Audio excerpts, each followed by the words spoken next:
Hello everyone, welcome to Science Messenger. आज हम पढ़ने चल रहे हैं factors affecting elasticity.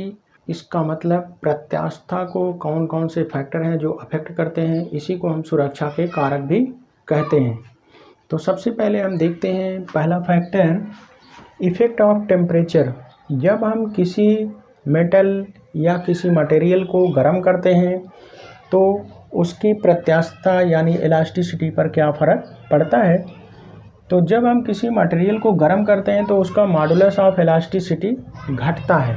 Modulus of elasticity stress और स्ट्रेन के रेशियो को हम कहते हैं मॉडुलस ऑफ इलास्टिसिटी। जब हम स्ट्रेस टेंसाइल स्ट्रेस लगाते हैं किसी वायर या रॉड की लेंथ को बढ़ाने के लिए, तो वहाँ पर जो मॉडुलस ऑफ इलास्टिसिटी आता है उसे हम कहते हैं यंग मॉडुलस ऑफ इलास्टिसिटी। तो मॉडुलस ऑफ इलास्टिसिटी की वैल्यू जितनी ज़्यादा होती है उस मटेरियल की इलास्टिक प्रॉपर्टी या इलास्टिसिटी उतनी ज़्यादा होती है। अब अगर कोई रिजिड मटेरियल है तो उसके लिए modulus of young modulus of elasticity infinite होता है, अनंत होता है, इसीलिए उसकी इलास्टिसिटी भी बहुत ज़्यादा होती है। तो जब हम किसी मटेरियल को गर्म करते हैं तो मॉडुलस ऑफ इलास्टिसिटी डिक्रीज कर जाता है, मतलब इसकी वैल्यू ज़्यादा होनी चाहिए तब इलास्टिक प्रॉपर्टी ज़्यादा होगी। तो मॉडुलस ऑफ इलास्टिसिटी की वैल्यू जब डिक्रीज कर जाती है तो इलास्टिक प्रॉपर्टी घटती है। कहने का मतलब अगर हम सीधे शब्दों में कहें कि किसी मटेरियल को गर्म करने पर उसकी जो इलास्टिक प्रॉपर्टी है, इलास्टिक प्रॉपर्टी वो डिक्रीज करेगी। क्यों? क्योंकि मॉडुलस ऑफ इलास्टिसिटी डिक्रीज करता है। तो मॉडुलस ऑफ इलास्टिसिटी ज़्यादा होगा तो इलास्टिक प्रॉपर्टी ज़्यादा, चूँकि गर्म करने पर यह डिक्रीज हो रहा है तो इसलिए इलास्टिक प्रॉपर्टी कम हो जाएगी, मतलब इलास्टिसिटी उसकी घट जाएगी। दूसरा है इफ़ेक्ट ऑफ इम्प्योरिटीज। अब ये डिपेंड करता है कि हम उस मटेरियल के अंदर कौन सी इम्प्योरिटी डाल रहे हैं। अगर डाली गई इम्प्योरिटी स्वयं में ज़्यादा इलास्टिक है तो वो मटेरियल की इलास्टिक प्रॉपर्टी बढ़ा देगी, और अगर डाली गई इम्प्योरिटी स्वयं में कम इलास्टिक है तो मटेरियल की इलास्टिक प्रॉपर्टी घटा देगी। तो डिपेंड्स ऑन इम्प्योरिटी एडेड।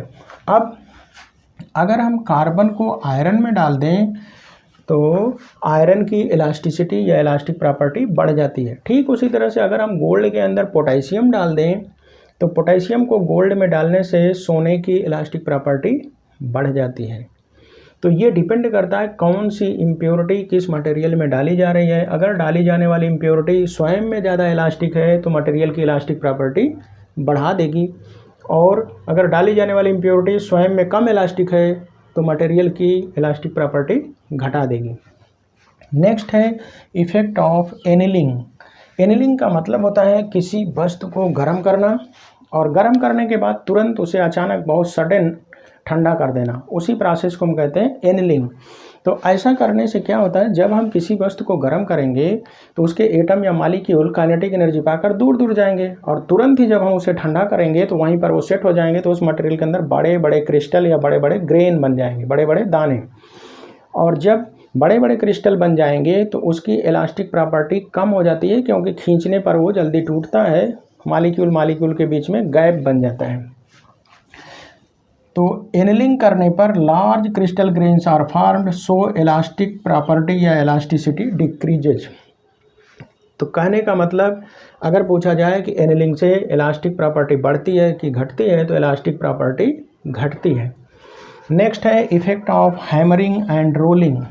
किसी मटेरियल को, हैमर माने होता है हथौड़ा, हथौड़े से पीट दीजिए, पीटने के बाद उसको रोल कर दीजिए। तो ऐसा करने से जब हम मटेरियल को हैमरिंग करेंगे और रोल कर देंगे तो मटेरियल चिपटा होकर बहुत कंपैक्ट हो जाएगा, मतलब उसके अंदर छोटे छोटे ग्रेन्स बन जाएंगे, मटेरियल छोटे छोटे ग्रेन्स में कन्वर्ट हो जाएगा। Crystal grains breakup into smaller units, छोटे छोटे यूनिट में बदल जाएंगे। तो जब पार्टिकल छोटे छोटे हो जाएंगे तो बहुत पास पास आ जाएंगे, तो उनके बीच की दूरी बहुत कम हो जाएगी, तो इलास्टिसिटी जो है बढ़ जाएगी।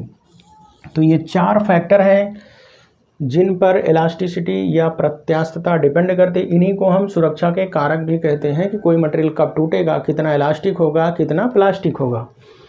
तो हैमरिंग करने पर और रोलिंग करने पर क्रिस्टल ग्रेन्स जो है वो छोटे छोटे ग्रेन्स या छोटे छोटे पार्टिकल में टूटकर पास पास आ जाते हैं, इसलिए उनकी इलास्टिक प्रॉपर्टी इलास्टिसिटी बढ़ जाती है।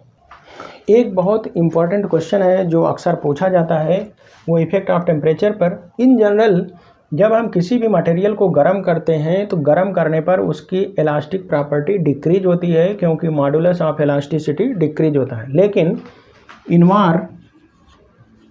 इनवार एक ऐसा एलॉय है, एलॉय का मतलब मिश्र धातु, ये आयरन और निकिल से मिलकर बना होता है। 64% इसमें होता है आयरन और 36% इसमें होता है निकिल। तो निकिल और आयरन से मिलकर बना हुआ ये एलॉय या मिश्र धातु है जिसे कहते हैं इनवार, और इसको गर्म करने पर इसकी इलास्टिसिटी पर कोई फ़र्क नहीं पड़ता। पूछा जाता है कौन सा ऐसा मटेरियल है जिसे गर्म करने पर उसकी इलास्टिसिटी पर कोई फ़र्क नहीं पड़ता, तो वो है इनवार, आयरन और निकिल का बना हुआ एलॉय या मिश्र धातु, जिसको गर्म करने पर इसकी इलास्टिसिटी पर कोई फ़र्क नहीं पड़ता है।